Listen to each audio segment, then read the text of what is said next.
6:30. We're going to let some more people come in before we start, but I'd like to take a moment to welcome everyone who's already here. As I've said before, we welcome your comments on the Zoom chat or in the Facebook comments. You can also email me directly at programs@albemarlehistory.org. Send us any questions you have, anything you'd like us to address on a future show. You can share that as well. Tom, do you have any announcements before we get started? Just a few. Wanted to say that our new magazine of Albemarle Charlottesville history is out. It will be hitting your mailboxes soon, so keep an eye out for that. And if you caught that, yes, it is under a new name, the Magazine of Albemarle Charlottesville History. So we've caught up with our publications, so we're happy that we have 2018, 19, and now 2020. So in that magazine, we have an annotated transcription of an interview with Professor Paul Gaston. So historian of the American South, taught at UVA for many years, celebrated civil rights activist. And that article provides a little relevant window into his work. And what we're going to do in late February is dive a little bit deeper into his history with his children, Blaze, Chinta, and Gareth Gaston, are still living and in the local community. And we're going to kind of discuss their memories of their father and some of his groundbreaking work. So that's going to come up on Wednesday, February 24th at noon. We kind of vary our times to provide for different constituents. So some like the evenings and some like the lunch breaks. So for information on that, how to register, you can find that on our website, on our calendar of events. Our board president, Dr. Shelley Murphy, who Zoom bombed us a little bit earlier here, is very busy with her genealogical work, not only for her own projects, but also with her work for the descendants of the enslaved communities at the University of Virginia.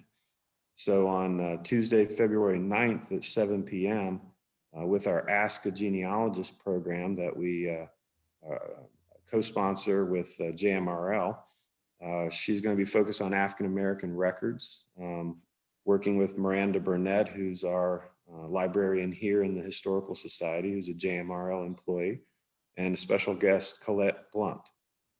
So you can find registration information for that on the JMRL website calendar.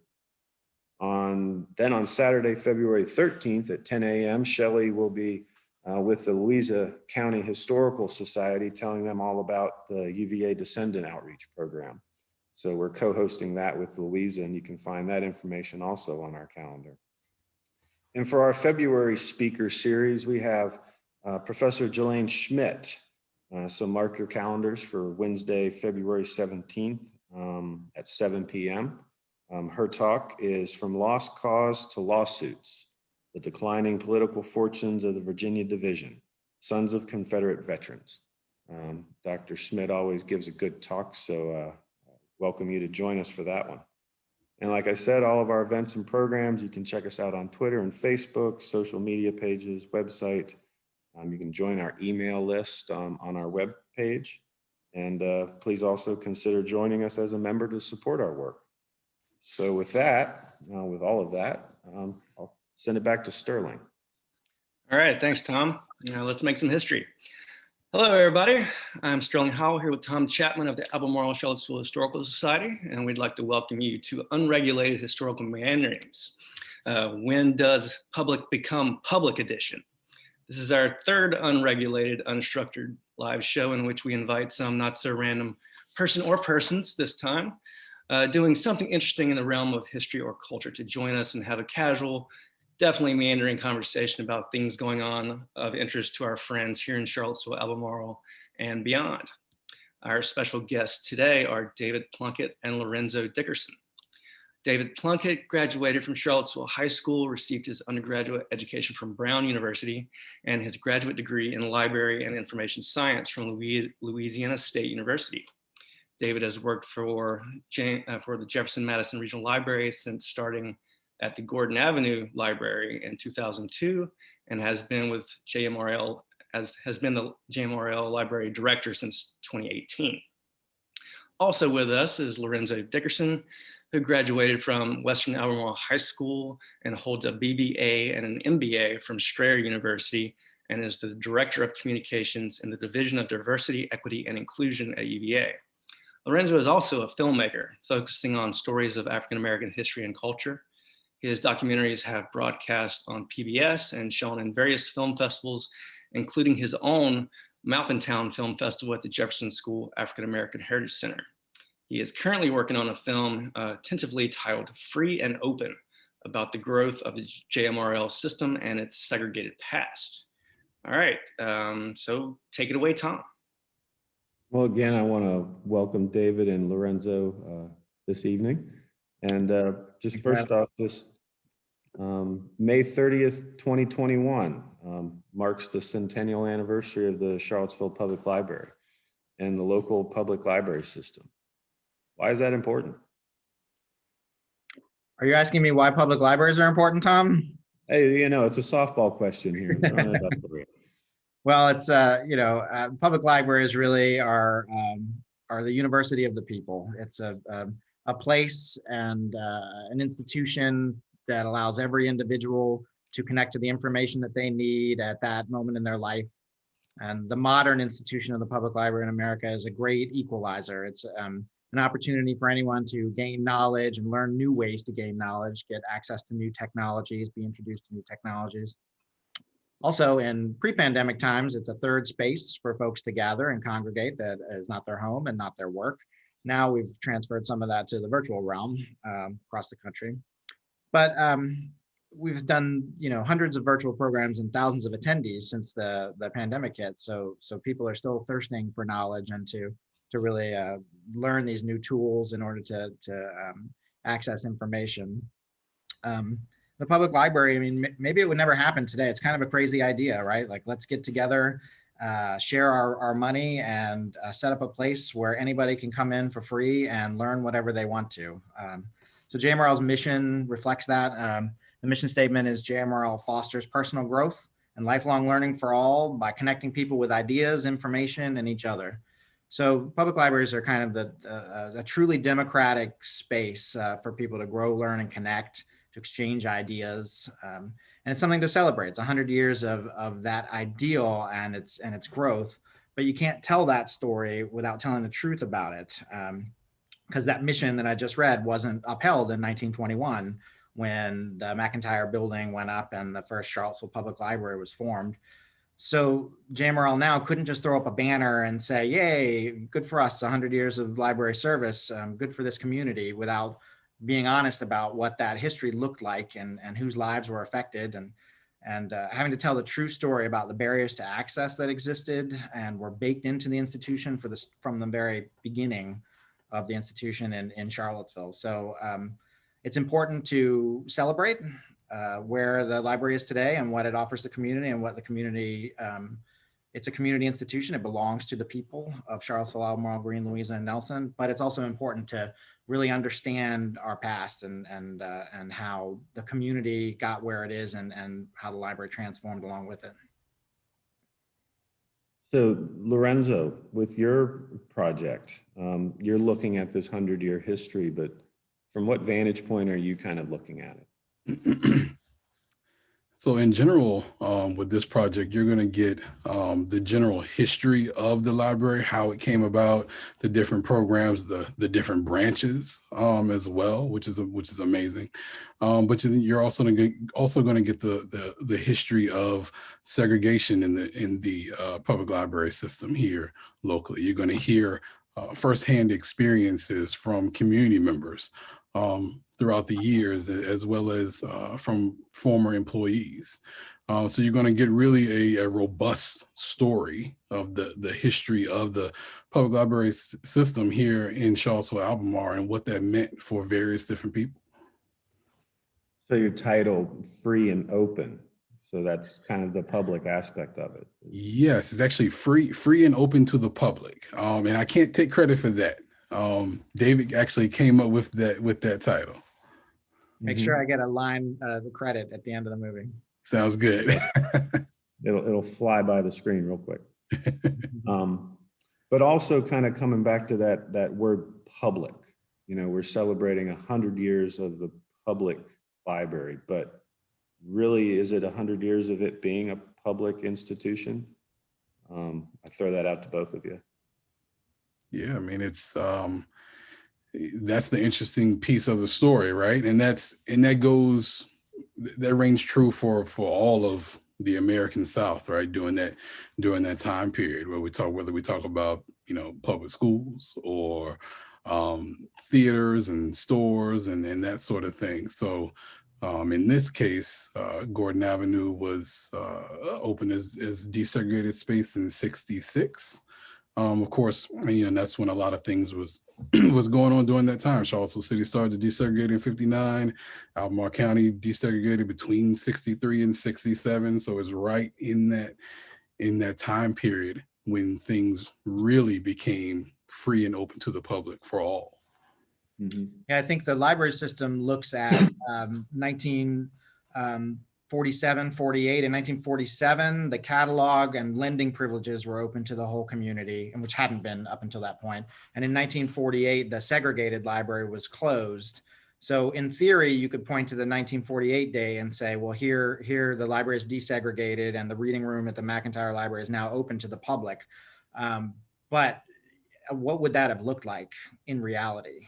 You know, so while you can point to that date and say, oh yeah, this is when the library desegregated, what would it have meant for an African-American family to walk into the McIntire Building in 1948, which had been a segregated building at that point for almost 30 years, and ask for service? So these are the types of stories that I'm really excited to have Lorenzo looking at, and you know, we're losing generations of knowledge about. So this is a great time for this project, and I wish we could have done this every 10 years, basically. Mm-hmm. Let me jump in here for a second. Tom, if you don't mind, Mm-hmm. I just wanted to push that issue a little further. You guys threw out a lot of dates there, and I think the 100 years is a nice round number and a nice little milestone to celebrate. But when we ask the question of when public became public, we're going to have a really hard time pinning that down, aren't we? Because there's a big gray area. I was looking through some old Daily Progress articles today, and one from 1962 was speaking back to 1950s. And a man by the name of James Pickering was appointed librarian director in 1953, but then departed in 1958. 58 was in that time frame you guys were talking about. Quote, after extended strife over his appointment of the first Negro in a capacity involving direct service to the public. So even after there was services extended to African Americans in the neighborhood, there still was a lot of, there was still segregation within the system, but on different levels.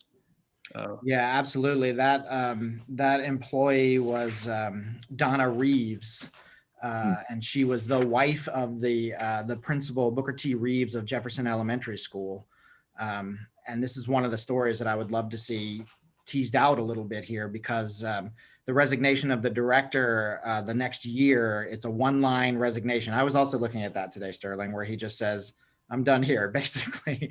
So it's unclear, you know, what the politicking was, but I know that there were numerous petitions that went around in 1957 when the director Pickering attempted to hire Ms. Reeves. She would have been not the first African-American employee of the library system, but the first one working in what had been the whites-only McIntire Building.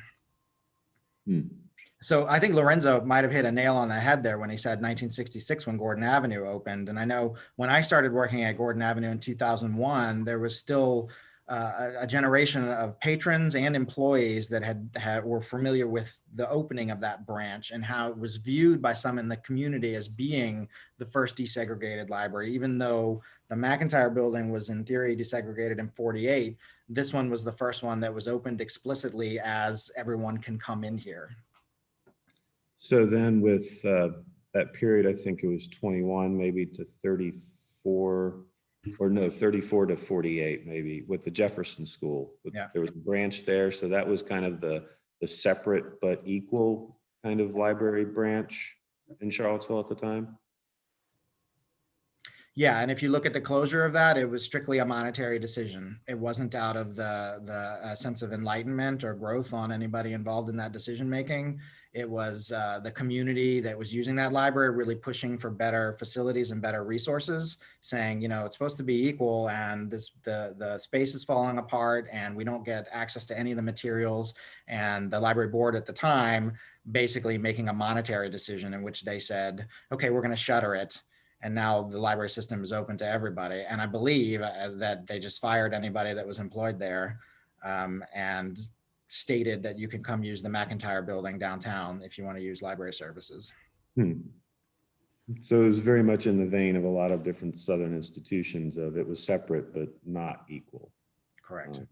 And then you mentioned, so with JMRL, it's more than just Charlottesville now. So it was originally the Charlottesville Public Library, 1921 through, I guess, the 70s. I mean, when did JMRL become, you know, its little realm of a regional in there? JMRL was formed in the 70s, although the library system actually went through several different names in that time. I'll throw some more dates out at you since I have them written in front of me here. And if anybody wants more information, I'm happy to email this out. Sterling's writing it all down, probably. So if anyone has any interest, we'll get it to you. All this, I'll make sure Lorenzo gets all this in the film as well. So service began in 1921 as a whites only library in the McIntire Building, land and building and collection donated by Paul Goodloe McIntire. The first branch, so the first extension outside of that building, was in the Jefferson School in 1934, and that was a segregated facility. That was closed in 1948. The first extension service outside of Charlottesville was actually a bookmobile that went driving around Albemarle and then Fluvanna counties. Fluvanna is not currently part of JMRL, but it was the first non-Charlottesville Albemarle county to get service, extension services that way. That began in 46, and Fluvanna added on in 53. The name changed to Charlottesville Albemarle in 1947 when that bookmobile started to go out into Albemarle County. So it's the Charlottesville Albemarle Library then. The Albemarle branches followed, with the Scottsville branch opening in 1960. It had had only bookmobile service and kind of local efforts at libraries from Scottsville itself. Same in Crozet in 64. The name changed again to the McIntire Library in 1958. So it was known as the McIntire Public Library. And stayed that way until Green, Louisa, and Nelson each looked to add their own library branches that were part of this system. And in 1972, the library system was formed as the Jefferson-Madison Regional Library System. The state, at that point, incentivized jurisdictions to get together and share resources here. There was more money coming from the state, the more jurisdictions that got involved in library services. And that's still the case today, although the state is not funding it at the rate that's promised by state law. That's a whole other webinar. So now JMRL serves an area that's about the size of the state of Delaware, which is one of my favorite tidbits. There's a truck that goes around 7 days a week across that whole area in order to share the collection. The one parked outside of our office. Yes, that one. Yeah. We've got some questions coming in, if you guys don't mind. Sure. You could say there are two sides of the same question. One is, was the intent of Mr. McIntire to have the library be open to all? Was it his intent for it to be open to all? And another question is, was the library required by law to be segregated? I don't know if it was required by law. That's a good question from Sandy, and something that we should look into as we're working on this centennial, what the legal status was at the time. And to Shelley's question about whether or not Mr. McIntire intended the library to be open for all, I haven't seen anything in any of the City of Charlottesville's minutes or the library board's minutes that places any sort of restrictions from Mr. McIntire in that sense. But I do know that in his other gifts around town that he was a staunch segregationist, and that Lorenzo and I were talking about the park system, right? And how, you want to take that, Lorenzo? He donated the land for multiple parks. Sure. So of course he donated the land for former Lee Park and Washington Park, and of course, I guess the donation for the McIntire Building. All this donating happened right at the same time period, and of course, the parks were to be specifically segregated, with Booker T. Washington being the park for African Americans. So yeah, and I haven't seen anything in particular either about the library spaces specifically supposed to be segregated, but as David said, with his other donating, it kind of falls in line. So I'd like to come back to what you're doing, Lorenzo, with the film. Like, where are you in the process of putting that film together? I mean, we've bounced around a bunch of dates and thoughts and this and that and bookmobile. I mean, there seems like there's a lot of opportunities that people have had to interact with what the library has been over the years.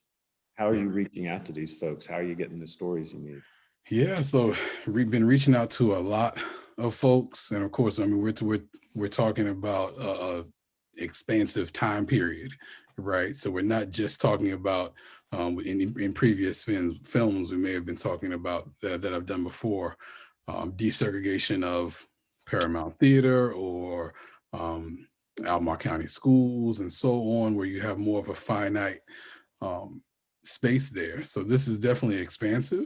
So reaching out to folks and really looking for stories, and it doesn't have to be any particular story, but we're really looking for experiences, personal experiences, whether it be back into even the 30s and 40s and 50s up until today.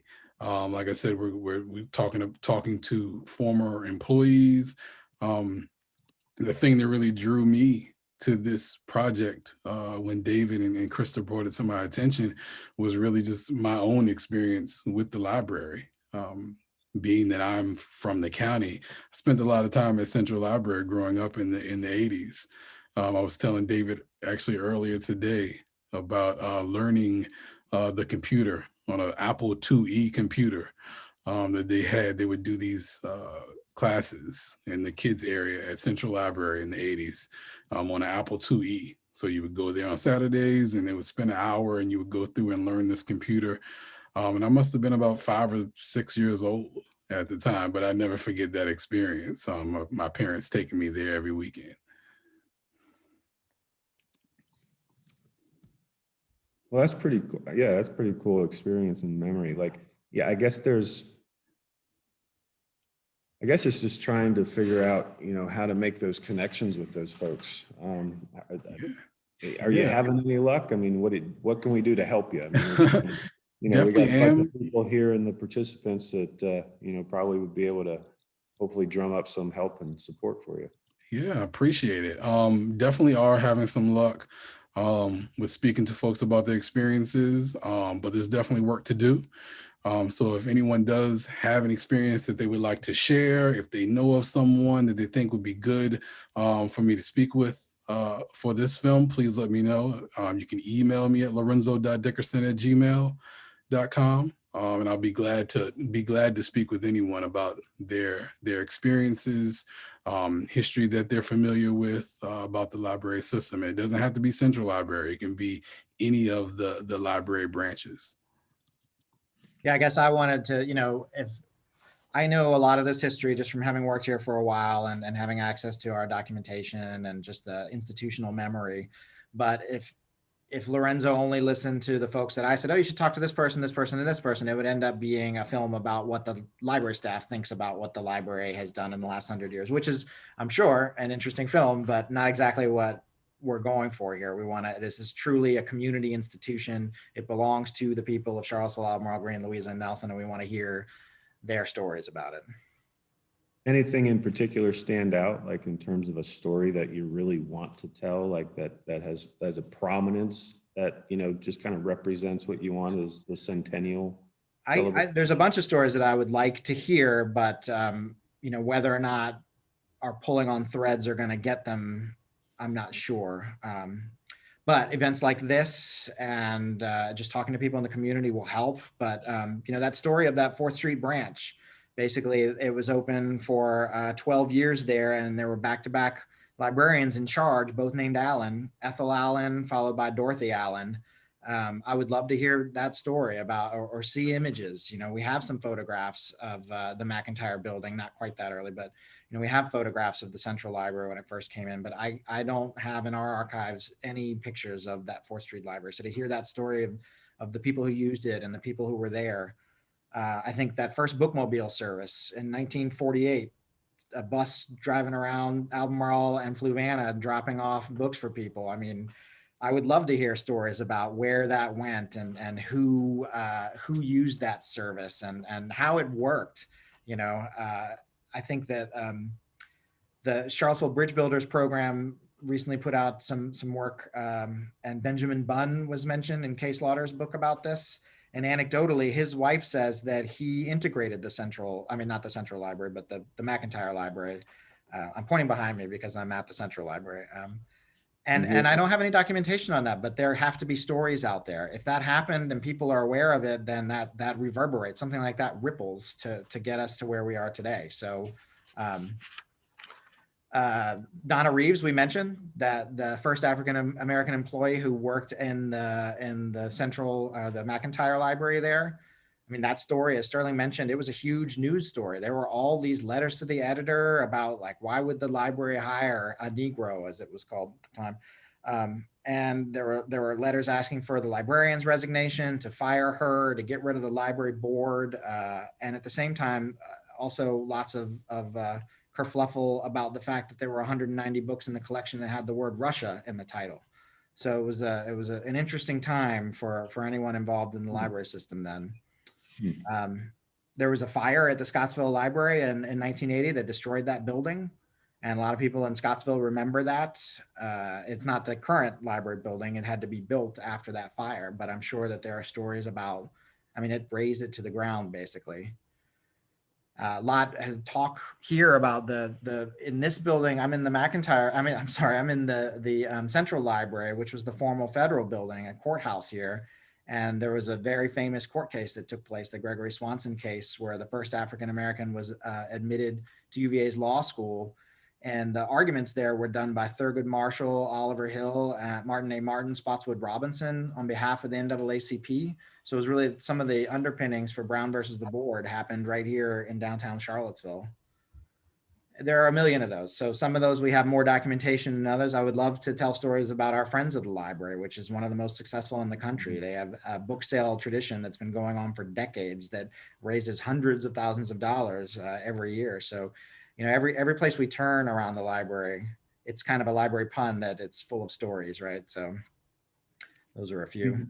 You've mentioned a number of names, but I can't help but realize there was a lot of female names. Sure. So in terms of how, like, the staff, what's the gender? I mean, we talked about racial kind of equality or inequality, but in terms of how the library has changed over time in that 100 years, are there roles that have changed also along gender lines because of what people were allowed to do in the library? Yes, certainly. I mean, librarianship has been primarily, I think when you look at the numbers over the years, there have been more female employees in public librarianship. But as in a lot of other institutions, you know, the folks that are in charge sometimes happen to be or were male, while there were a lot of female employees working under them. So lots of title changes, lots of different positions, but you're talking about something that grew from really only one paid employee. There was a long period of time where the library board president was also in charge of the library, and it was a volunteer position. To now where we have 125 some employees in the regional library system. So Lorenzo, any stories stick out for you that you've kind of come across and you're trying to figure out how to weave into your larger storyline? For sure. One that sticks with me is the fact that the post office was in the same building, right? Was in the building that is now Central Library. And that's interesting for me because folks would register for the military there in that post office space.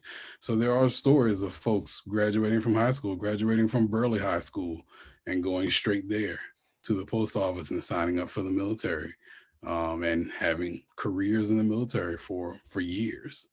So that's one that stands out to me. And of course, I see the question in the chat about, and David mentioned the Gregory Swanson case, but that will be in the film as well.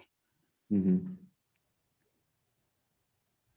Yeah, I think it's also interesting in terms of not just looking at the library as a system, as a community organization, but it also, like, there's a sense of place. Like, I'm sitting here in the middle of the main room of the McIntire Building, which was the Charlottesville Public Library, many names, Mr. McIntire, this side over my shoulder.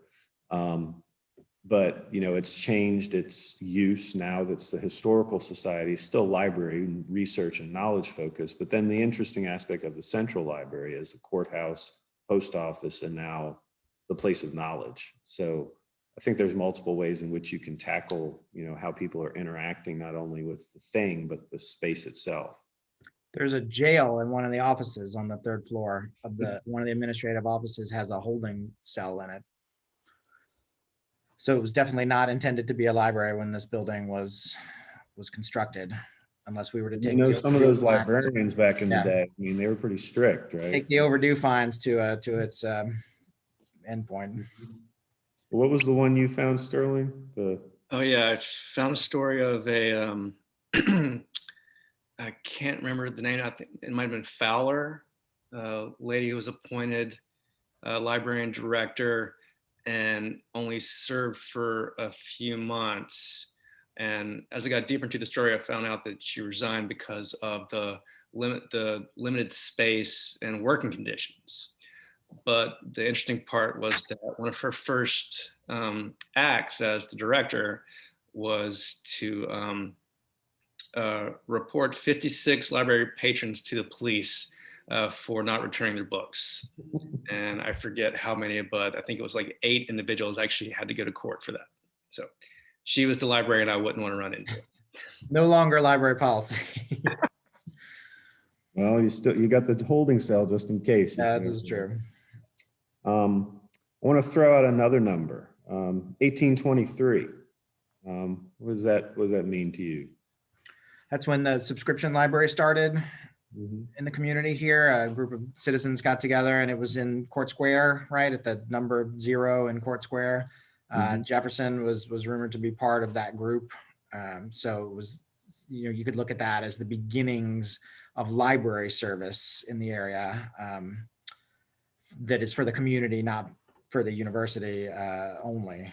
You know, that it's not a public institution at that point, in the sense that it's not publicly funded. It's a subscription service. You have to be a member in order to have access to it. So while that's a big landmark in terms of access to information, it was very limited in scope.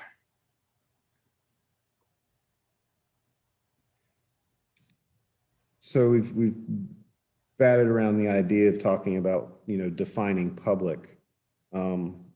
Is there any kind of one thought, one idea, maybe even a person that kind of stands out? Like you mentioned the Benjamin Bunn idea of, you know, that there's an interest there in terms of maybe he was helping integrate the library. But is there anyone else that kind of stands out that, you know, that we probably will have front and center and kind of looking at this 100 years, or looking at what has transpired over the past 60 odd years in terms of that true integration? Yeah, I think that the instance that Sterling mentioned with the director Pickering and Donna Reeves, you know, that story, that those 2 individuals really kind of changed the way that the library did business. So the library as an organization, not necessarily as a public good. Benjamin Bunn, as we mentioned, hopefully there's a thread here that we're going to pull on in the next few months that will give us that whole story. Yeah, one thing about the library system, I mean, there's no, so the question is there like a Charlottesville 12 for the library? I mean, that would be the closest one, but we don't have as much information about Mr. Bunn's in this specific. That's an anecdotal story. And unfortunately, he and his wife are no longer with us. But the library in and of itself has had so many different individuals that have each kind of picked up the ball and taken it for a while, whether for good or for ill, whether they're taking people to court for library fees, or they are making sure that the new branch that gets opened is a not a segregated facility in 1966, which was still iffy in the Charlottesville area.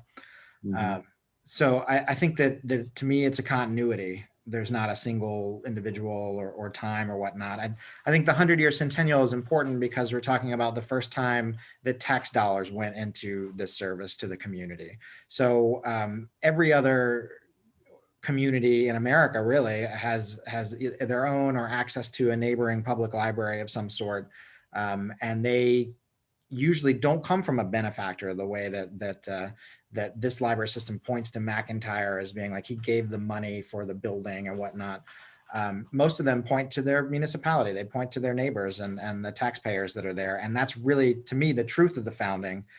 Yes, the building came from McIntire, but then it was the community that through taxation paid for it for 100 years after that, and is continuing to pay for it today. And that's why I just think it's so important in the work that I do with in film, with leaning on the elders in the community and their wisdom, because these folks are still around. This history, it can seem like it's a long time ago, but it's really not. And a lot of the folks that lived this history they're still here, and they're still here to share these stories. So yeah, leaning on the elders in the community and really learning that history firsthand from those who experienced it. Can I say how lucky we are to have Lorenzo as part of this project, but just in our community in general?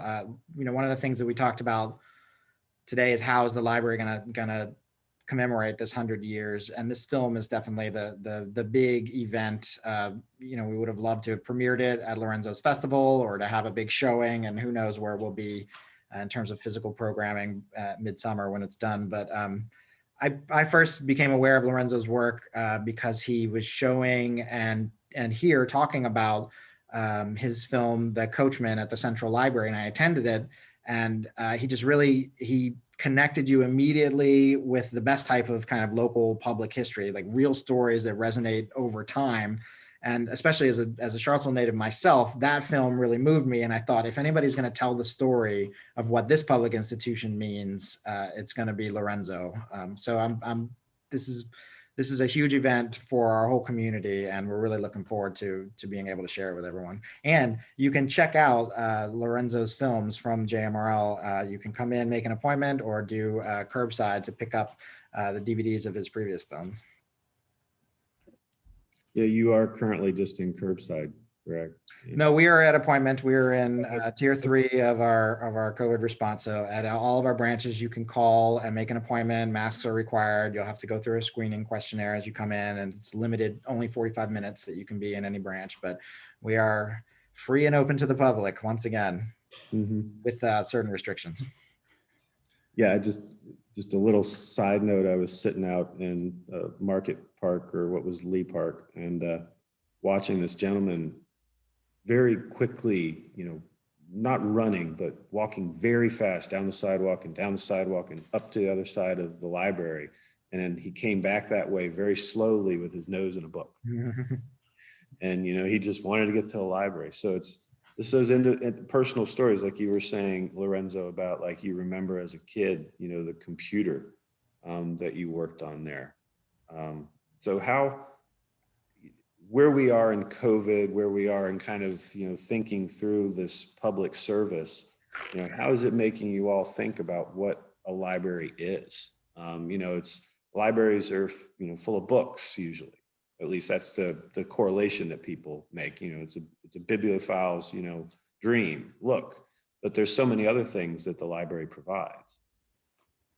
Yeah, I saw one of our attendees earlier was JMRL's collections manager, who frequently tells me to replace the word books in my mind with the word information every time I'm thinking about what public libraries do. So connecting people to books is connecting people to information, and checking out books is checking out information, and helping people access books is helping people access information. Because to the library, the format can change. It might be a book, might be a downloadable book, it might be a program, it might be a display. But our goal is the same, to connect the public to the information that they need and to remove barriers to access to that information. So, the library was kind of uniquely positioned at the beginning of the pandemic because we've been checking out ebooks and e-audiobooks for years before this. In fact, it was our fastest growing kind of circulation collection in terms of like year over year growth than anything that we had. So we weren't prepared for the total shutdown where everybody would be checking things out because out of the 500,000 items that have checked out since July, 150,000 of those have been electronic. So just in the last like 6-month period, basically, and that's about 44% more than it was the year before. And that kind of growth is there. But we find that most people are either device agnostic, where they want the material, what's fastest? Can I get the book, or can I get the ebook, or can I get the e-audiobook? Whichever one they can get first is the one that they want. Or they have a preference either for electronic materials or for paper materials. We have plenty of people who, I can't read that stuff, I just want it on paper. So this has definitely stretched library budgeting over the years, because you used to just have to buy a book and you kept it for a period of years, then you gave it to the friends of the library and they sold it to support programming. But now you got to buy the book. You still have to buy the book on CD because in a lot of our communities, there's no digital access and folks are driving around and need access to the materials. And you got to buy it maybe in large print for folks who need that, and a digital copy and the digital e-audio copy. So we've been working on this for a long time. The big shift has been in programming, figuring out virtual programming overnight, basically, for us. And our staff has done an amazing job of turning around our normal programming into a digital version of it, and then programming specifically for a digital audience. And the trick is going to be to figure out how to combine those things moving forward, because there are some aspects of digital programming that people are going to want to be able to sit at home and watch something like this while you're also drinking coffee or eating your dinner.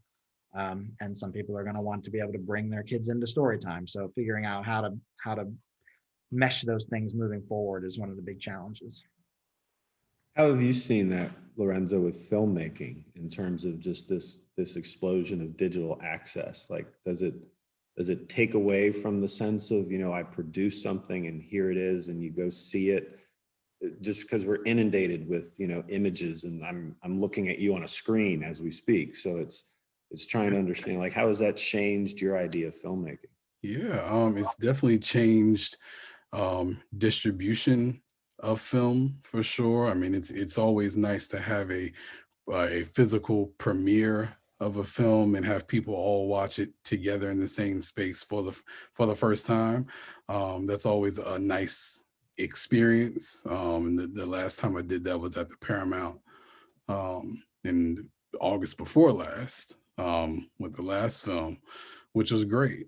But with the pandemic, for example, Town Film Festival this past July was completely virtual. Because we weren't able to be in the Jefferson School African American Heritage Center. But what that ended up doing was taking the film festival global. So folks from all over the world were watching these films and seeing them for the first time, not necessarily together in the same space, but they were seeing these films for the first time and hearing these unique stories from various different filmmakers for the first time. And this past summer, the theme for the film festival was Queen. It was all about films by and or about African American women. So a lot of these films people had not seen, but they really learned a lot. And people from the UK, from Mexico, from California, from Argentina were all watching these films, which we've never been able to have that kind of reach before in the physical space. So you take a local story that has resonance on a global scale. I mean, that's pretty darn cool, I think. Yeah, very, very cool. And then of course, Dave and I was talking about this before, it's going to be interesting when the pandemic is over and when we're able to go back into these spaces. The digital aspect of it is always going to have to be considered. Even when we're back in the theater, we're probably going to have to be virtual and in person at the same time. Mm-hmm. It adds a necessary complexity to that outreach, to be able to connect with people. I mean, hopefully, within a few years, we get over this particular pandemic and we can put it behind us and say, wow, that was crazy.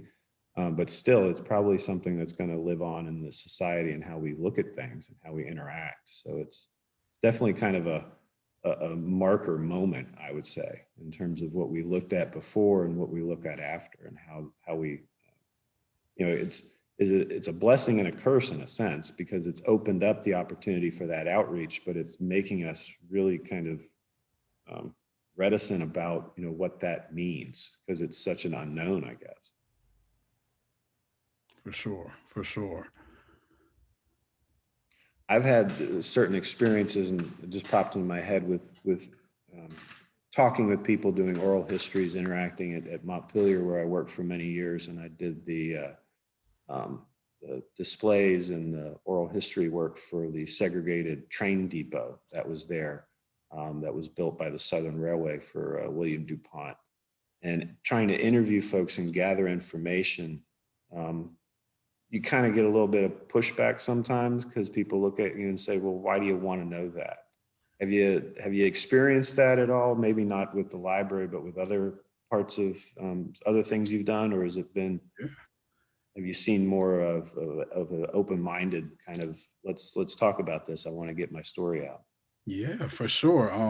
I haven't, luckily I haven't seen that with this particular film, but in the past, for sure, with plenty of times, with folks being reluctant to share their story. Also, folks are camera shy. They may even want to tell their story, but don't want to necessarily tell it on camera. And there have been stories that I have known about and have talked with folks about, but that I haven't. My biggest regret is that I wasn't able to capture it on camera, and now that person is no longer with us to share that story.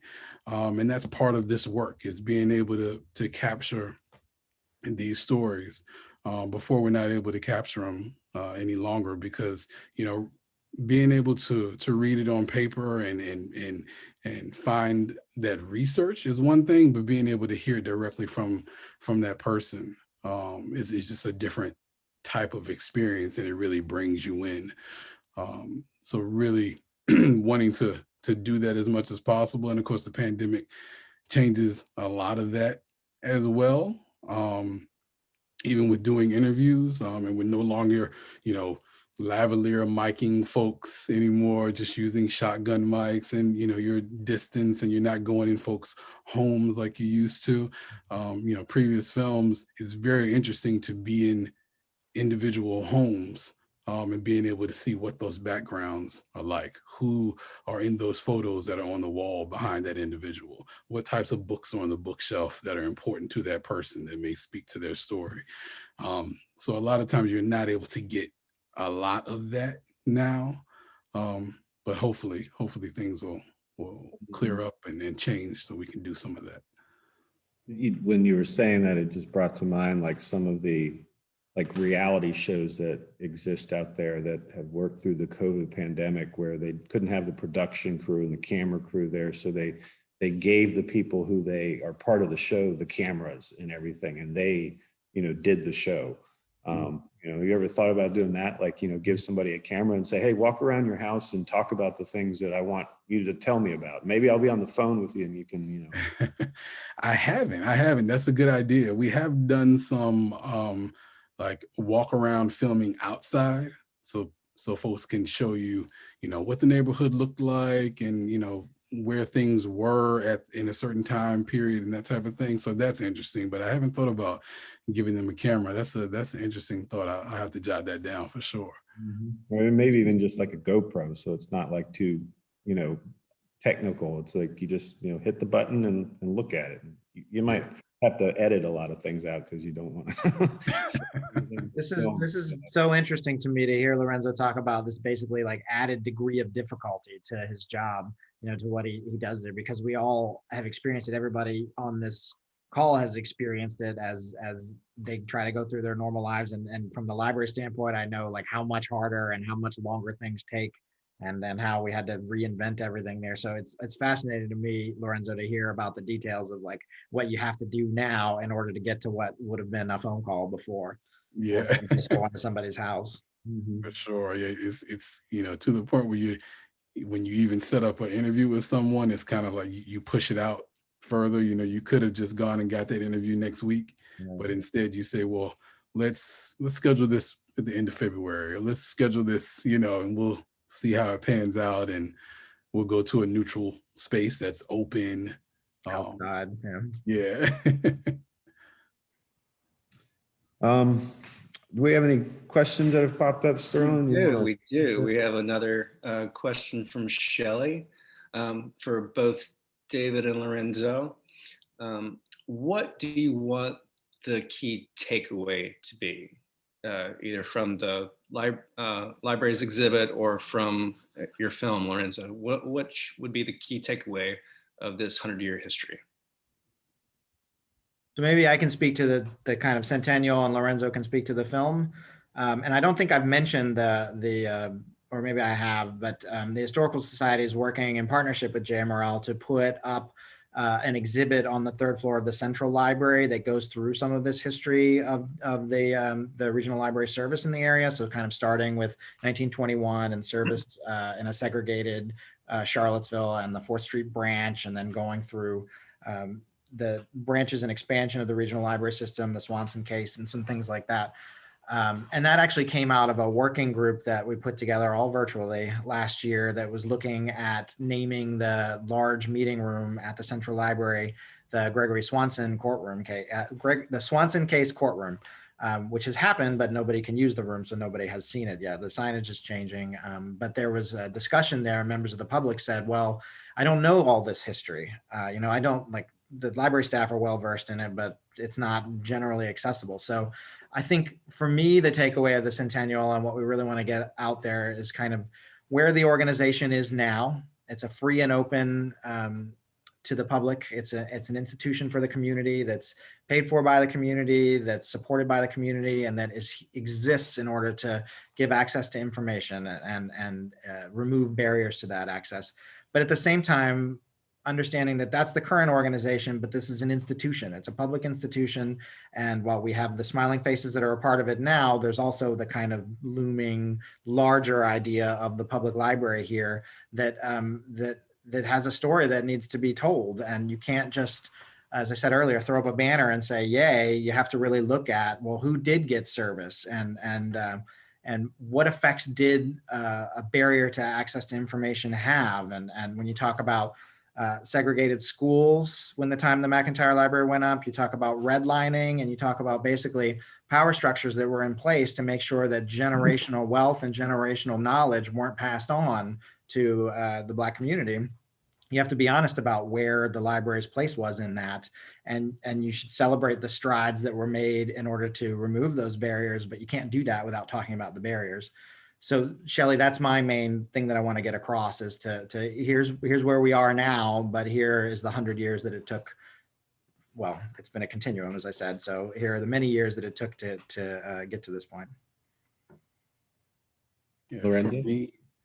For me, I have this, always have this longing for folks to really understand spaces as we walk past them and experience them.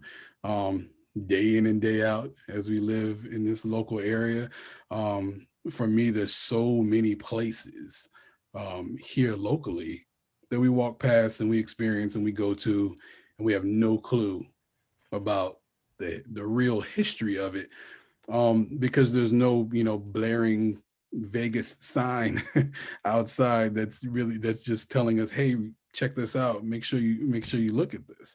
And to me, the public library system here locally is probably the most vibrant and important living, breathing system outside of the public school system that we have, that touches so many people and has for so many years. So it's important that as we go into these spaces, into these library branches, and experience them and gain the information that the libraries provide, that we look at it differently. So I want folks to see the film, and then the next time they go to the library, physically or the next time they're online, that they just think about their experience a little bit differently because they may have heard or remembered one story from the film that someone shared. Yeah, it brought to mind as you were talking, David and Lorenzo, that we were talking about John Lewis, the late representative, and his experience growing up. And I was at Troy, Alabama, and going to the library and not being allowed to enter the library, not being able to go there. And that how that had such a profound impact on his life. And I think he was like 8 years old or something. So just at a very young age. And the amazing part of that in terms of it's a negative in the sense of how you look at it from his perspective and how that shaped him, but also being able to turn that into a positive in terms of the experiences we've all had with libraries. I mean, I had the George Mason Regional Library in Fairfax County. It was right down at the end of my street where I grew up in Annandale, Virginia, and I lived in that library. You know, if I wasn't in my house, I was down at the library, and it just opened up doors and avenues to knowledge that, you know, in many cases, you know, if you didn't have the library, where would you get that? Yeah, I think that story about John Lewis really is a great nutshell of to answer Sterling's question or Shelley's question about, you know, what we want the takeaway to be here. So he went to the library and was told he couldn't come in and didn't go back until 1998 when he was doing a book signing because he was a best-selling author at that point as well. And that was the first time he'd been back in a public library in 40 plus years because he wrote off that institution. It's not there for me. And after that, he was quite the champion for libraries, frequently at American Library Association conferences. And you know, of course, he won numerous awards for March and his trilogy of graphic novels. So it just speaks volumes to me about how, you know, that individual is so important in American history, wrote off this institution because it was not for him. And then when he finally got around to saying, oh, okay, what's here? He realized, oh, well, this is actually like a very democratic place that we can allow everybody in and everybody has a chance to connect to their own information. But his story would have been one of the ones that we would be looking for now, you know, that access to information and the barriers that were there were so great that it took 40 years to overcome it. Okay, guys, we're running out of time, but I'm dying to follow up on that with a philosophical question to both David and Lorenzo. This is where we get the meandering from sometimes. Yeah, that's my job. All right, so we've talked about what a library is and does and what the ideal of it is. You've talked about information, knowledge, and access. You just went through that great story. So a very big question and as simplistic an answer as you can. Does knowledge create power, or does power determine what knowledge is and who's allowed to have it? Does knowledge create power, or does power determine what knowledge is and who has it? So my answer would be that that knowledge might create some power, definitely, but that power creates information and controls information. So it's not true knowledge yet, it's the spread of information. True knowledge is earned, it's when you add experience to information and you can really pass that on. As Lorenzo's been talking about, you get the older generation that has true knowledge because they have the information. I gave you all these dates today, but they can add the experience to it to make it knowledge and wisdom, which can be passed on generationally. So I would say that power controls information and creates a lot of it to get it out there, but that true knowledge comes from experience. Nice. Anything to add, Lorenzo? I would say that we're moving, as time goes on, with access, we're moving from one to the other. So power would have informed knowledge even more so in a different time period before us. But with access, knowledge is even becoming more powerful because it's becoming more accessible to everyone. So for instance, if I was a filmmaker in 1950, I probably wouldn't be. And you would never see this film, or you would never see any of the other films, because I wouldn't have the power to create that for you to be able to see it. So I think we're moving from one to the other, luckily, prayerfully. So in this time period, you're seeing a whole lot more of these types of stories and this type of information that's being disseminated to folks, because you don't have to be a certain person in order to make these types of films or write these articles or share this type of knowledge. Great answer. Great answer. Thank you. I just got a text from somebody who's watching here who I'm related to, who worked in the special collections department at the university for many years. And they tell me, Lorenzo and Sterling, that the Benjamin Bunn papers are at special collections. So we can go and see what we can find there about this story. Well, actually, we might not be able to go. We might have to find somebody who's on the inside there to give us access. Thank you. Thank you. That's great information. Yeah, definitely. That was what I was hoping part of this this program would help us out with, in terms of finding those threads so that we can pull on them and see what happens. Absolutely. Thanks, Dad. Yeah, well, that's right. You come from a librarian generational background, I guess. Well, I don't know if two makes Well, I mean, that's pretty good. Yeah, it's not bad. But no, I mean, this has been great, and just I think very much the history of the library, looking at the centennial year, can in microcosm kind of look at the larger community history too, in terms of understanding, you know, if you all the dates that we threw around, but if you go at 1823 and just simply say it was a subscription library, but also 1823, it was allowed only for white males. And, you know, gender differences and racial differences, and, you know, slavery, you know, not even allowing to be able to read and write. And then where we look at now in terms of where we've come, not that it's, you know, a progressive line of improvement, but that it's helping us get to, you know, a more democratic understanding of how we share this knowledge, and that with knowledge comes power. And, you know, that opens up a door in terms of asking, well, we'll leave that for another topic in terms of the Jefferson Madison Regional Library and what that name may mean or may change, or in terms of what those people may mean. But I think it's one of those cases where you don't throw the baby out with the bathwater. It's a nuanced story that you have to tell. And they did some very important things for our country, but at the same time, you have to look at them as real human beings with all of their problems. And so, any more questions there, Sterling, or are we? No, Tom, it's 7:33. I think that's enough meandering for one evening. You go. But before we go, again, we invite any suggestions you have on where we meander from here.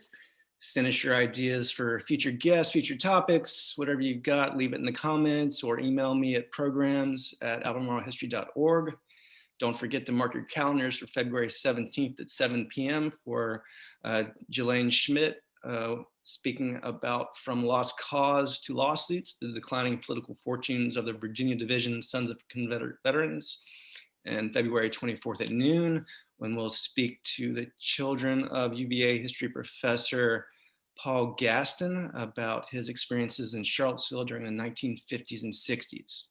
You can check out all of our upcoming events on our website calendar. You can find us on Facebook, Twitter, Instagram, and YouTube by searching at ACHISTSOC. Also, don't forget, you can check out Lorenzo's films at JMRL. And I believe that's all I wanted to say. So thank you all.